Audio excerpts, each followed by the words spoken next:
Bismillahirrahmanirrahim. Assalamualaikum warahmatullahi wabarakatuh. Teman-teman Jogja Berkabar, kembali lagi di media tercinta kita, Jogja Berkabar. Kali ini kita akan jagungan politik dengan seseorang yang mungkin teman-teman ada yang sudah kenal atau belum.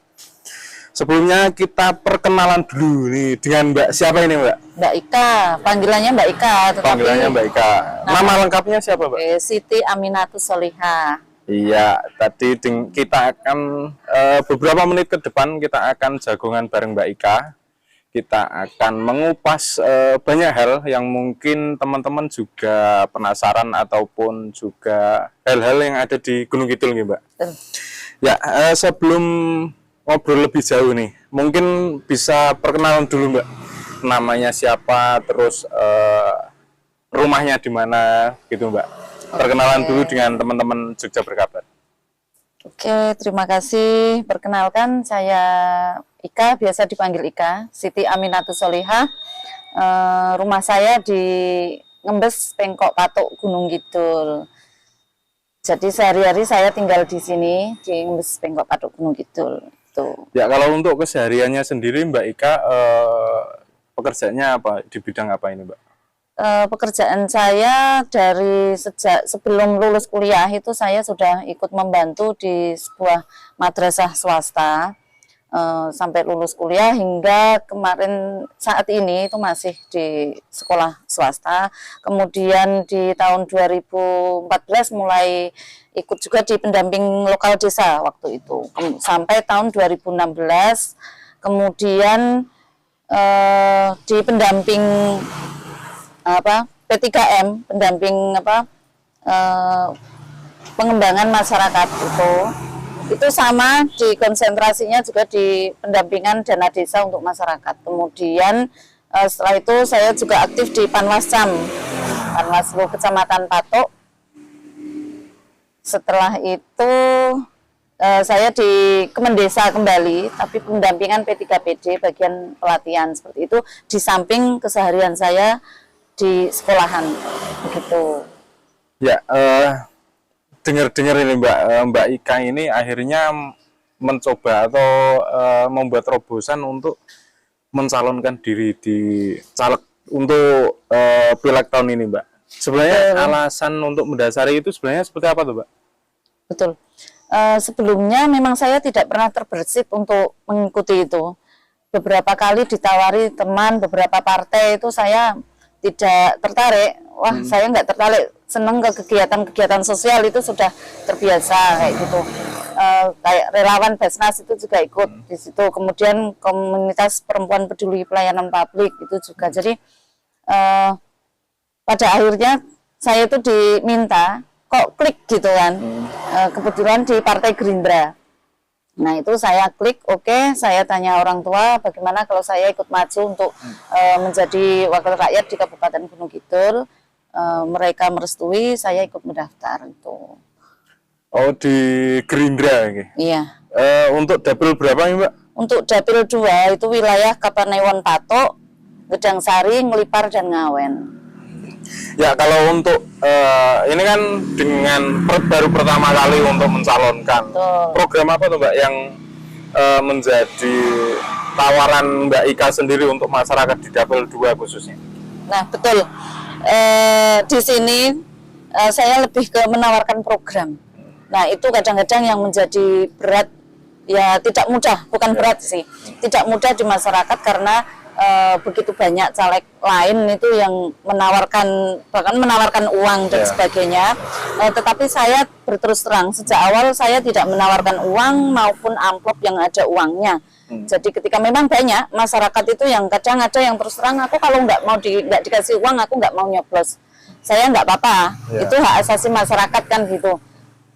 Itu tidak masalah. Nah itu kadang-kadang kita tidak mudahnya di situ. Nah saya lebih ke program. Jadi program ini memang belum lama lahir, tetapi sebenarnya sudah menjadi pemikiran saya itu sejak dari saya menjadi pendamping di awal itu sudah menjadi keresahan saya. Hanya saja belum terlahir menjadi program. Oke, jadi secara garis besar itu ada 4 program yang saya tawarkan. Yaitu yang pertama itu adalah pendampingan untuk warga yang saat ini sedang terlilit hutang mingguan itu. Kemudian, nah itu nanti skemanya itu kan berupa bantuan pinjaman tanpa bunga untuk membantu membayar mereka. Di samping itu mereka akan kita beri pemberdayaan ekonomi sehingga karena ini kan kebetulan banyak kan itu kan ibu-ibu ya, pendampingan untuk pemberdayaan ekonomi ibu-ibu yang bisa dilakukan di rumah seperti itu, sehingga karena tidak semua ibu-ibu itu kan bisa akses keluar, bisa naik motor dan sebagainya, sehingga itu salah satu yang menjadi pendampingan kami nantinya. Kemudian yang kedua itu adalah stimulan bantuan operasional pendidikan untuk peningkatan mutu madrasah maupun sekolah swasta. Nah itu nanti kita mendorong anggaran Bosda di Gunung Kidul agar madrasah maupun sekolah swasta itu bisa mendapatkan anggaran itu, karena selama ini kan masih yang sekolah negeri kan gitu. Kemudian dana operasional untuk organisasi masyarakat dan organisasi keagamaan. Nah dimanapun itu ketika suatu organisasi itu kan memang membutuhkan pendanaan. Nah selama ini salah satu yang menjadi kelemahan organisasi masyarakat maupun keagamaan untuk bergerak itu adalah bagian dana. Nah nanti kita akan mensupport di situnya. Kemudian stimulan di tingkat RT itu juga operasional untuk semacam kalau RT itu kas gitulah, kas untuk RT. Program ini kan menyangkut banyak warga masyarakat yang memang mengalami hutang piutang dengan bank plecet dan lain-lain. Reaksi ketika Mbak Ika ini bawa ke dapil jenengan, terus reaksi dari teman-teman yang notabene bekerja untuk di bank plecet ini, tanggapannya seperti apa, Pak? Waktu di awal itu mereka itu menganggap nanti akan membasmi bank plecet kan seperti itu. Tapi tidak, kita penguatannya itu adalah ke warga. Jadi bagaimana warga itu biar berdaya, itu mereka harus terlepas dulu dari kejaran-kejaran hutang yang belum bisa mereka mampu membayar. Sebenarnya mereka itu ingin membayar, hanya saja saat ini itu dalam kondisi ini mereka itu mengalami ketidakmampuan membayar. Nah, ketidakmampuan membayar itu akhirnya mereka itu kan berhutang untuk membayar hutang. Bahkan mereka itu bercerita itu mempunyai hutang mingguan itu dari Senin sampai Sabtu. Itu full. Senin sampai Sabtu itu cerita itu full, bahkan satu hari itu kadang dua bank gitu. Nah, artinya mereka itu tidak bisa bekerja dengan tenang. Nah, bahkan ada yang bercerita, aku itu pengen bekerja lagi dengan tenang, tapi gimana mau bekerja?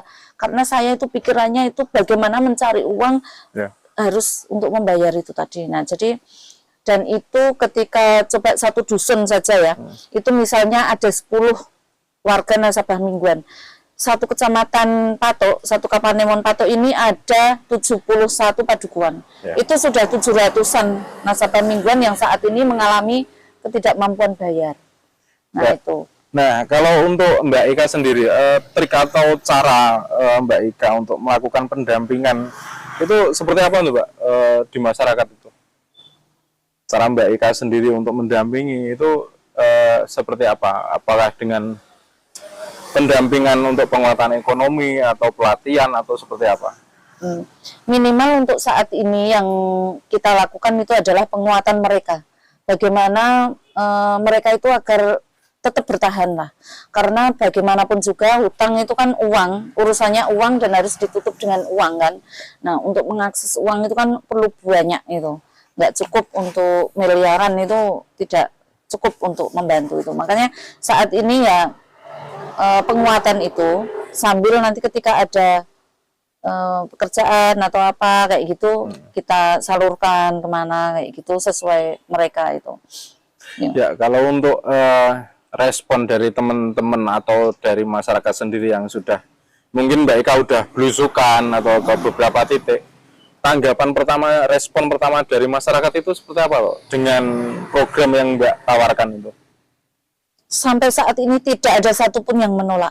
mereka semuanya itu mendukung. Bahkan saya itu sampai merinding kadang-kadang itu. Mereka itu sangat berharap Mbak, semoga jadi nanti bisa bantu keluarga kami, bisa bantu saudara saya, teman saya dan sebagainya. Bahkan ada salah satu perangkat desa itu di Kapanewon Gedangsari. Dia itu WA ke saya. Belum pernah ketemu. Kita belum pernah ketemu. Sampai bercerita, Bu, pokoknya saya mantep dengan program jenengan ini. Nggak ada satu caleg pun yang mempunyai program seperti ini. Saya nggak gagas jalan gitu. Karena kebutuhan kita itu saat ini. Saya berharap Ibu nanti bisa mendampingi warga saya, saudara-saudara saya. Itu hanya salah satunya. Belum yang lain sama seperti itu. Ada yang pernah tidak Mbak, kayak seperti misalkan WA atau inbox atau ketemu langsung dengan cerita sampai apa ya, di titik rendah beliaunya sampai mau bunuh diri misalkan, atau karena hutang atau karena bangkrut. Ada cerita kayak gitu nggak? Ada. Itu sahabat saya sendiri. Beberapa tahun yang lalu, tepat jam 12 malam, itu melalui messenger. Dek, saya mau bunuh diri, aku udah nggak kuat karena diuyak-uyak hutang kayak gitu. Saya di jam 12 malam itu saya nggak bisa berpikir bagaimana dia lewat messenger, kan saya tidak bertemu langsung kan. Aku berpikir bagaimana mempertahankan dia, yang penting bisa bertahanan gitu.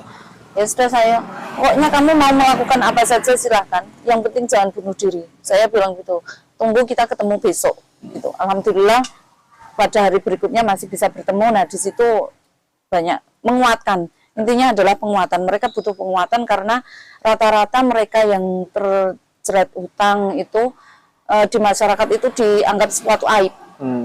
Jadi gini, butuh pertolongan tapi itu dianggap aib oleh masyarakat, sehingga mereka itu nggak punya teman, biasanya kan seperti itu karena dikucilkan. Seperti itu. Ya, kalau menurut Mbak Ika sendiri, kondisi di Gunung Kidul itu separah apa toh Mbak? Sampai apa ya? Akhirnya perlu pendampingan seperti yang Mbak Ika lakukan sekarang ini.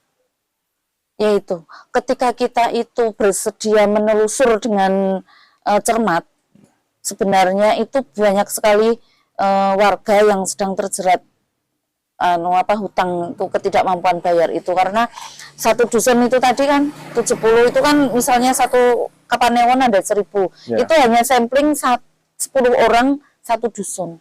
Nah, bagaimana dengan 4 kecamatan, bagaimana dengan 18 kecamatan yang lainnya, dan hampir rata-rata cerita itu sama seperti itu. Skemanya seperti apa toh untuk menolong mereka ini? Oke, nah itu akan kita buatkan wadah berupa koperasi. Nanti anggotanya itu dimulai dari warga yang mempunyai masalah hutang mingguan gitu.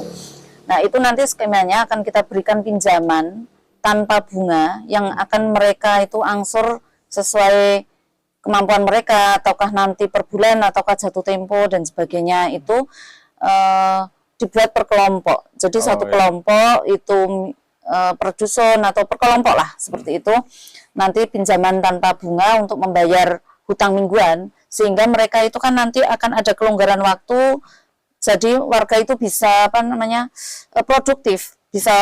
produktif, bisa bekerja. Nah, dengan pemberdayaan itu tadi, dengan pemberdayaan yang bisa dilakukan di rumah itu tadi, kita kerjasama dengan PT untuk membuat pupuk organik yang bersedia untuk membeli pemasarannya juga. Nah itu kan bisa dilakukan di rumah. Sama PT teman saya itu juga udah punya itu untuk terong, terong mereka membeli untuk diekspor, sehingga itu bisa dilakukan untuk ibu-ibu di rumah kayak gitu. Nah nanti uang itu akan berputar di dalam kelompok itu. Untuk pemberdayaan modal usaha mereka. Nah nanti pelan-pelan itu akan terselesaikan masalah hutang itu. Ya, kalau berlanjut lagi Mbak ke program yang kedua, yaitu bantuan operasional untuk sekolah dan madrasah. Maksudnya seperti apa tuh Mbak? Bisa diceritakan konsepnya itu seperti apa? Nah itu kita tekankan ke madrasah maupun sekolah swasta. Karena kalau yang negeri itu kan udah banyak sekali dari pemerintah kan. Nah terutama untuk madrasah dan sekolah swasta kecil. Nah itu kita dorong untuk pemerintah daerah Gunung Kidul itu untuk Bosda itu biar bisa diakses untuk madrasah maupun sekolah swasta seperti itu.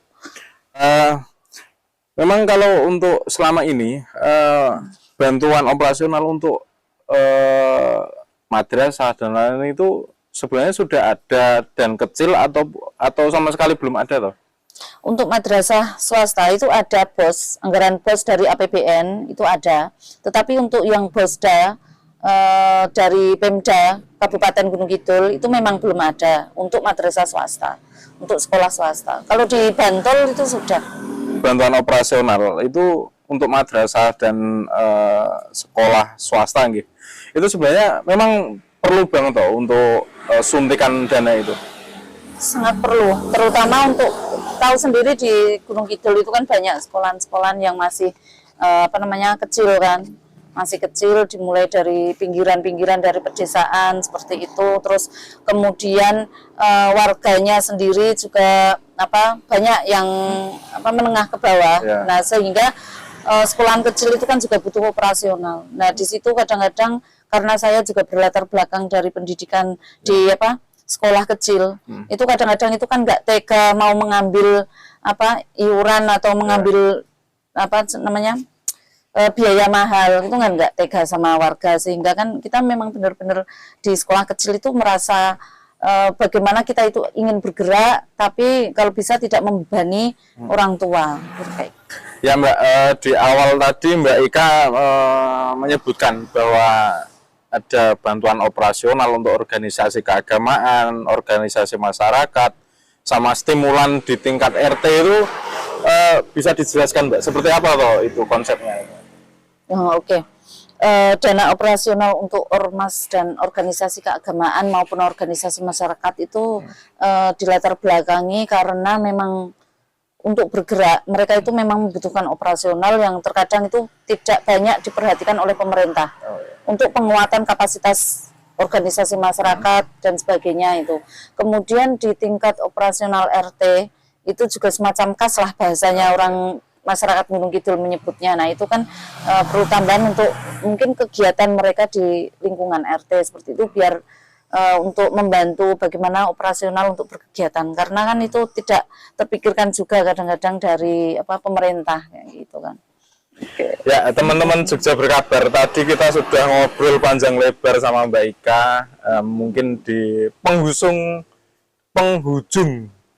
acara ini, mungkin Mbak Ika punya closing statement nih Mbak, buat teman-teman dan masyarakat di Dapil 2 khususnya, dan masyarakat Gunung Kidul secara luas, seperti apa? Monggo.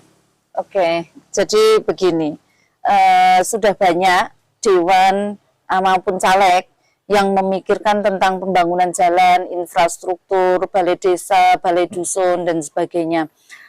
Di sini saya mencoba untuk memikirkan kebutuhan masyarakat yang lain, karena itu juga kebutuhan saat ini, biar mereka itu hidupnya tenang, biar tentram, bisa bekerja produktif, biar bisa hidup normal seperti yang lainnya. Itu salah satunya itu ya jeglungan hutang itu memang perlu bantuan, karena menurut saya ini sudah menjadi bencana sosial. Kenapa bencana sosial? Saya sebut bencana sosial, tidak hanya 1-2 warga yang mengalami itu, tetapi sudah ribuan. Ya, betul. Itu. Sehingga saya itu menganggap ini adalah sesuatu yang urgen, kebutuhan masyarakat untuk bisa kita bantu, untuk kita bisa selesaikan. Ketika masyarakat sudah tenang, tentram, damai, itu mereka akan bisa produktif. Karena ketika kehidupan yang tidak tenang itu ternyata juga menyumbang tadi di awal itu tadi menyumbang angka bunuh diri di Gunung Kidul, kemudian menyumbang angka perceraian, yang terakhir itu kan bangkrut. Nah dari pemerintah Gunung Kidul khususnya itu saya mencoba untuk bagaimana bisa membantu agar salah satu solusi lah nanti kita bersama untuk memikirkan solusi tentang itu. Ya, itu tadi closing statement dari Mbak Ika. Sebelum kita tutup program Jagongan Politik kali ini, mungkin Mbak Ika tadi belum memperkenalkan diri secara komplit. Mungkin teman-teman yang ada di masyarakat dan teman-teman yang ada di Dapil 2 khususnya, mungkin ada yang belum kenal, monggo dikenalkan secara komplit Mbak Ika. Oke, kompletnya itu apa ya? Ya mungkin dari nama lengkapnya dan nomor dan lain-lain. Oke. ini perkenalan kembali ini ya biar komplit gitu. Perkenalkan, ini saya Siti Aminatus Solihah, panggilannya Ika, biasanya panggilannya itu Ika. Saya saat ini sedang nyalek di Dapil 2 dari Partai Gerindra, itu untuk Kapanewon Patok, Gedang Sari, Ngelipar, dan Ngawen. Nah, itu tadi program-program saya yang sudah saya sampaikan itu tadi. Untuk aktivitas keseharian saya selama ini sebelum saya maju nyalek ini di sekolahan, kemudian di pendamping desa, teman desa, kemudian juga beberapa relawan Basnas Tangga Bencana.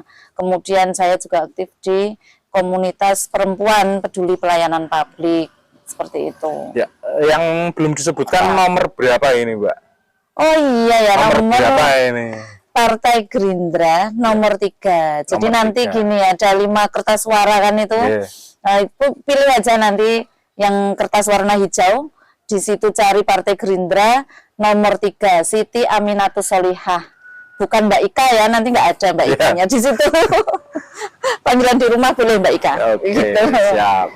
Oke, teman-teman Jogja Berkabar,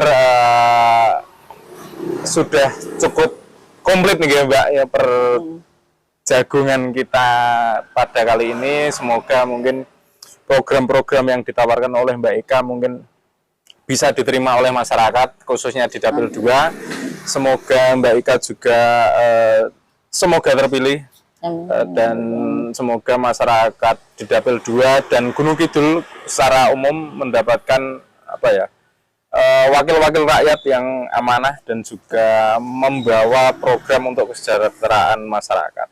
Oke, jangan lupa untuk teman-teman yang menonton acara ini, jangan lupa like, share, dan subscribe di channel Jogja Berkabar. Akhir kata, saya Muhammad Heri Irawan dan Mbak Ika Siti Aminatus Solihah. Ya, undur diri dari program acara Jagongan Politik. Wassalamualaikum warahmatullahi wabarakatuh. Waalaikumsalam warahmatullahi wabarakatuh. Terima kasih Mbak Ika. Sama-sama, suatu saat bisa diajak ngobrol lagi. Amin. Siap, siap.